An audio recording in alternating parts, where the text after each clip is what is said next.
सो है guys, welcome back to the snow hill trader. Rakshit Raj इस side. सो आज के इस वीडियो में ना मैं आपको अपना एक अपडेट देने वाला हूँ, बेसिकली मेरी ऑप्शन सेलिंग की जर्नी का। ठीक है, सो मैं आपको थोड़ा अपना अपने बारे में भी बताऊँगा कि एक्चुअल में मैंने कब से स्टार्ट किया और मैं बाइंग करता हूँ या सेलिंग करता हूँ। अगर मैं सेलिंग करता हूँ तो क्यों करता हूँ, और मैंने बाइंग क्यों छोड़ी, प्लस कि अभी तक मेरा क्या रिजल्ट रहा है ऑप्शन सेलिंग का। ठीक है, मैं टोटली फ्रैंक रहूँगा यार, I will be transparent with you all. ठीक है, मेरे को कुछ भी झूठ बोलने में कोई खुशी नहीं मिलेगी, क्योंकि जो है सच्चाई आपके सामने मैं रखना चाहता हूँ। क्योंकि जो न्यू बंदे जो होते हैं ना, वो हमेशा मैनिपुलेट हो जाते हैं। ठीक है, सो मैं सच्चाई सामने रखने वाला हूँ, ऑप्शन बाइंग की भी ऑप्शन सेलिंग की भी, और इनके पीछे का लॉजिक क्या है, और मैं क्यों सेलिंग में घुसा, और मैं क्या फॉलो करता हूँ। ठीक है, ओके। सो सबसे पहले मैं आपको अपने बारे में बताता हूँ। सो बेसिकली मैंने ना ट्रेडिंग क्लोज टू राउंड 2019 के एंड में मैंने शुरू की थी। 2019 से 20, सो 2020 मान के चलो आप कि जब मैंने सीखना शुरू किया था उस टाइम। ठीक है, मैं करता नहीं था, मैंने सीखना शुरू किया था। सो उसके बाद मैंने क्या किया, सबसे पहले तो जो चीज़ हर एक आदमी करता है, तो मैंने सबसे पहले बाइंग शुरू की। ठीक है, ऑप्शन बाइंग, जिसमें क्या होता था कि मैं नॉर्मल प्राइस एक्शन को ट्रेड करता था, चार्ट पैटर्न्स वगैरह हो गए। सो उसमें मेरे को कुछ भी रिजल्ट्स नहीं दिखे। ठीक है, कुछ भी रिजल्ट्स नहीं दिखे, मतलब ज़ीरो। जो पैसा मैंने लगाया वो ज़ीरो हो गया। ठीक है, उसके बाद मेरे को एक बंदे ने सजेस्ट किया था कि भाई आईसीटी नाम की भी कोई चीज़ होती है, बेसिकली जो एसएमसी सिखाता है। सो मैं सोचा यार चलो फिर एसएमसी सीखते हैं। सो जब मैंने एसएमसी सीखना शुरू किया, ठीक है, सो उस चीज़ में ना मेरे को अच्छे रिजल्ट्स मिले। ठीक है, गुड रिजल्ट्स। लेकिन इसमें भी क्या हुआ, जब मैंने इसमें भी ऑप्शन बाइंग जब की, तो इसमें मेरे को रिजल्ट्स तो दिखे, जैसे एक दिन मेरा प्रॉफिट हो गया, दूसरे दिन मेरा प्रॉफिट हो गया, तीसरे दिन प्रॉफिट हो गया, चौथे दिन प्रॉफिट हो गया, पांचवें दिन प्रॉफिट हो गया। लेकिन जब छठे दिन जब मेरे को लॉस होता था, ठीक है, जब मेरा छठा दिन जब मेरा लॉस होता था, वो मेरा सारा कुछ अभी तक मैंने जो भी कमाया होगा, ठीक है, ये सारा, ये जो भी मैंने प्रॉफिट कमाया, वो सारा ये छठा दिन ले जाता था। ठीक है, ये सिर्फ बाइंग के रिजल्ट बता रहा हूँ मैं। ठीक है, ये सारा मेरा पैसा ये चीज़ ले जाता था। उसके बाद फिर से मैं पहले दिन, उसके बाद भी मैं सातवें दिन प्रॉफिट, आठवें दिन प्रॉफिट, नौवें दिन फिर से लॉस होगा। तो जो कमाया वो सारा चले गया, जेब से अलग से देना पड़ता था। तो ये दिक्कत मेरे को बाइंग में बहुत होती थी, लिटरली बहुत होती थी। सो उसके बाद मेरे को पता लगी सेलिंग, कि सेलिंग क्या चीज़ है। तो फिर मैं सेलिंग में घुसा। ठीक है, अब सेलिंग में क्या रहता था, सेलिंग में बेसिकली पैसा ज़्यादा लगता था। ठीक है, सो सेलिंग को कम कर सकते हैं हेज के साथ भी। तो इसका भी एक वीडियो मैंने ऑलरेडी बनाया हुआ है, वीडियो यूट्यूब पे। शायद कल मैंने अपलोड किया है, तो आप चेक कर सकते हो, क्या सब कर सकते हो। सो सेलिंग में क्या रहता है, सेलिंग में होता है आप बेचते हो। अगर आपका, आपको पता है कि आपका व्यू अगर बुलिश है, सो आप पुट बेचोगे। अगर आपका व्यू बेरिश है, तो फिर आप कॉल बेचते हो। ठीक है, उसमें होता क्या है, थीटा डी के आपके फेवर में रहता है, और कुछ नहीं होता है। ठीक है, सो मैंने सेलिंग शुरू की।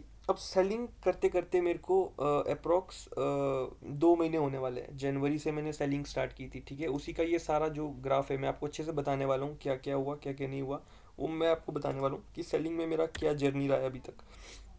बाइंग की जर्नी तो मैंने आपको बता दी, रिजल्ट मेरा ज़ीरो रहा, मेरा 1 रुपये भी नहीं बना, जो भी बना वो सारा उड़ गया बाद में। ठीक है, सो उसके बाद मैं सेलिंग में घुसा। अब सेलिंग में मैं दूसरी चीज़ बताता हूँ कि ये सारी चीज़ ना मैं आईसीटी को फॉलो करता हूँ। ठीक है, जो भी मेरे ट्रेड्स होते हैं वो आईसीटी के बेस के ऊपर होते हैं। अगर आपको सीखना है, आप आईसीटी का चैनल जाके वहाँ से वो चीज़ें सीख सकते हो। ठीक है, सो लेकिन बस फ़र्क इतना है कि आईसीटी फॉरेक्स में काम करती है। ठीक है, इंडियन मार्केट्स में आज तक कोई ऑप्शन बायर मेरे आइडिया में कोई नहीं है, ना ही कोई सेलर है। मुझे नहीं लगता कि कोई आईसीटी को इंडियन मार्केट्स में फॉलो करता है, मेरे को छोड़ के। ठीक है, सो मैं आईसीटी को इंडियन मार्केट्स में फॉलो करता हूँ। सो यहाँ पे सबसे बड़ा डिसएडवांटेज मेरे पास ये आता है कि जब मैं आईसीटी को इंडियन मार्केट्स में फॉलो करता हूँ ना, सो मेरे पास कोई और बंदा भी नहीं है जिसने एक्चुअल में आईसीटी को टेस्ट किया हो इंडियन मार्केट्स में, मेरे को छोड़ के। सो एक ये डिस एडवांटेज थी मेरे लिए, क्योंकि अगर कोई और बंदा होता जो इसको यूज़ करके इंडियन मार्केट में ट्रेड कर रहा है, तो मेरे लिए बहुत एक हेल्पफुलनेस होती। सो बस दिक्कत ये है कि कोई इसको कर नहीं रहा है। सो जो भी चीज़ें होती है, ठीक है, जो भी मेरा एनालिसिस होता है सही होता है या गलत होता है, सो भाई उसकी भरपाई मेरे को ही करनी पड़ती है। उसके पीछे का लॉजिक मेरे को ही देखना पड़ता है, मेरे को ही सारी गलतियाँ देखनी पड़ती है, क्योंकि मेरे पास इंडियन मार्केट का कोई मेंटर नहीं है जो मेरे को आईसीटी सिखा सकता है। ठीक है, खुद से सीखा है और खुद से अप्लाई कर रहे हैं, ट्रायल एंड एरर वाला सीन चला हुआ है। ठीक है, टू बी ऑनेस्ट ये सब कुछ रॉ मेरा चला हुआ है।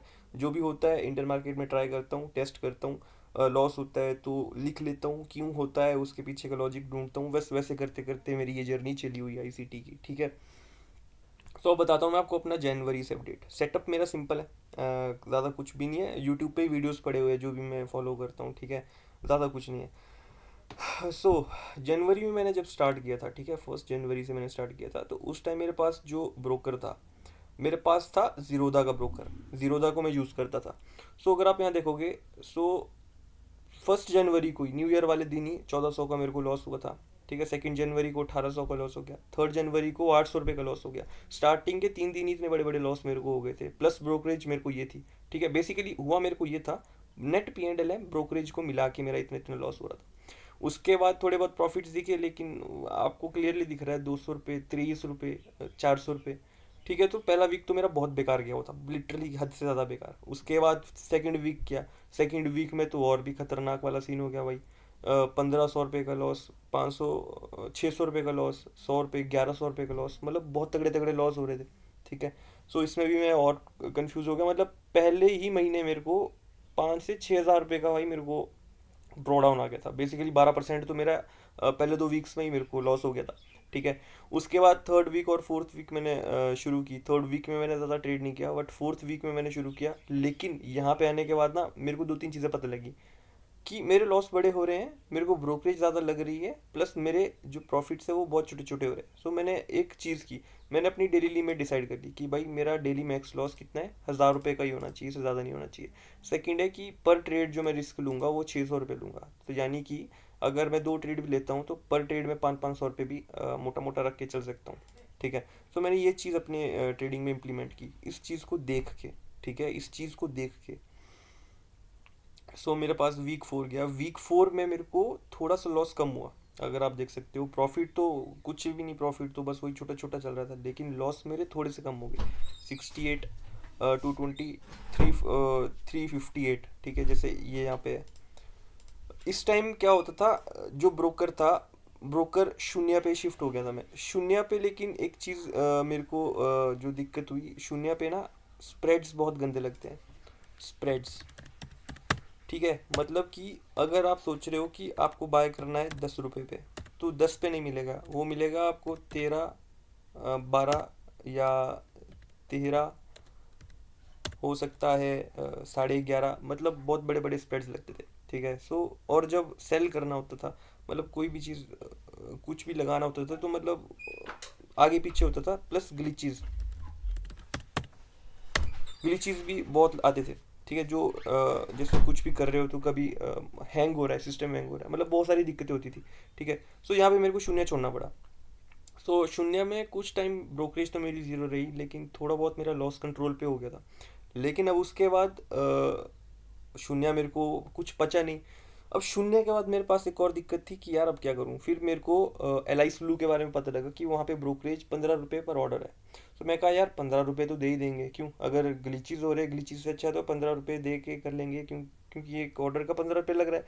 लेकिन जब मैं वहाँ पर आया, तो वहाँ पर भी क्या हुआ, थोड़ी ओवर ट्रेडिंग मेरे साथ शुरू हो गई। ठीक है, ओवर ट्रेडिंग मैंने करना शुरू किया, तो उसमें भी अगर आप यहाँ देखोगे तो पहले दिन 50 ब्रोकरेज लगी। ठीक है, उसके बाद 10 रुपये, सॉरी ये हाँ ब्रोकरेज ही है। उसके बाद 10 नहीं है, ये 15 होगा। ठीक है, ये 15 होगा। सो ये 15, फिर यहाँ पे भी 15, ये क्या दिक्कत है। ठीक है, सो फिर यहाँ पे भी मतलब ब्रोकरेजेस मेरे को लगने लगी। लेकिन अगर आप देखोगे तो प्रॉफिट्स में मेरे अभी भी छोटे हैं। ठीक है, ब्रोकरेज भी मेरे को लग रही है। सो एट लास्ट मेरे को बस एक ही रिजल्ट चाहिए था कि भाई मेरे पास जो ब्रोकरेज है वो कम लेनी है। तो उस चीज़ के लिए मेरे को ना बाद में कोटक पे आना पड़ा। सो अगर आप यहाँ देखोगे, फिर मेरा जो मंथ एंड हो गया था, सो बेसिकली 12.8% का मेरे को लॉस हो गया था। लेकिन जो अगर आप देखोगे ना, 6500 का है ये, तो ये मेरे को पहले ही महीने हुआ था, तो ठीक है, फर्स्ट सेकंड वीक में ही हुआ था मेरे को यहाँ पे। थर्ड वीक से मेरा लॉस बहुत कम हो गया था, लिटरली बहुत बहुत बहुत कम हो गया था। तो अगर पहले मैं ये चीज़ करता तो शायद मेरे रिजल्ट्स कुछ अच्छे होते। उसके बाद आ गया फेब। ठीक है, अब फेब में भी फर्स्ट डे मेरे को एक लॉस हो गया था 1000 रुपीज़ का। ठीक है, अब यहाँ पे भी क्या हुआ था, मैं जब ट्रेड कर रहा था, सो इसमें भी मेरे को थोड़ा बहुत डिसाइड करना नहीं आया, क्योंकि जो एलाइस ब्लू है ना, एलाइस ब्लू में भी थोड़े बहुत भाई ग्लिचेस देखने को मिलते हैं। बट यहाँ पे मैं एक्सेप्ट करूँगा कि इस दिन भी मैंने ओवर ट्रेडिंग की थी। ठीक है, यहाँ पे भी मेरी ओवर ट्रेडिंग हुई थी, बेसिकली इमोशंस का गेम था। फिर यहाँ पे देखो प्रॉफिट हुआ, छोटा सा हुआ, ब्रोकरेज मेरे को अलग देनी पड़ी। ठीक है,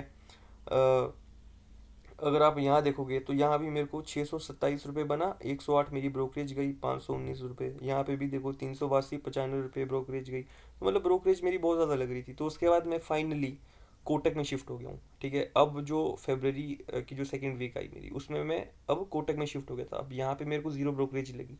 सो यहाँ पे भी पहले दिन कोटक में मेरे साथ क्या हुआ, यहाँ पे मेरा स्टॉप लॉस ही स्किप हो गया। ठीक है, 750, यहाँ पे मेरे को अगर लॉस होता, सो मुझे याद है ये 350 का होता।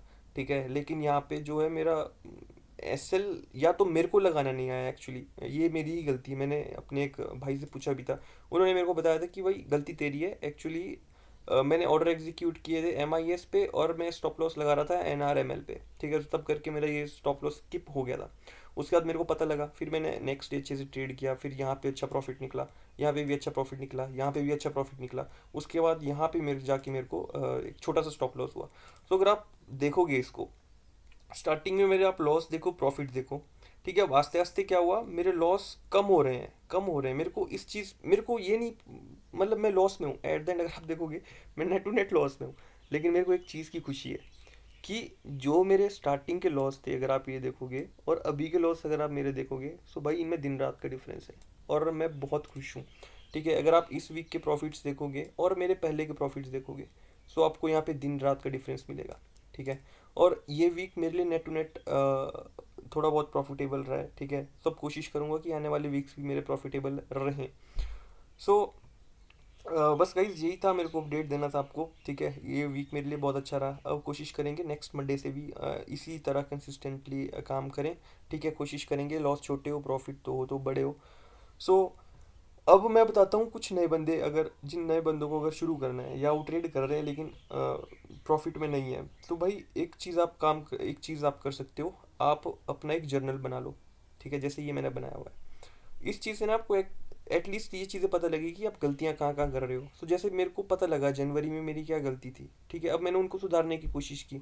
अब जो लास्ट वीक मेरी गलतियाँ हुई, अब मैं उनको सुधारने की कोशिश कर रहा हूँ। अब मेरी जो इस हफ्ते जो मेरी गलती हुई, जो ये स्टॉप लॉस स्किप हो रहे थे, जो भी चीज़ हो रही थी, अब मैं कोशिश करूँगा कि जो थर्ड वीक मेरा होगा, मैं उसमें ये चीज़ें ना काम करूँ।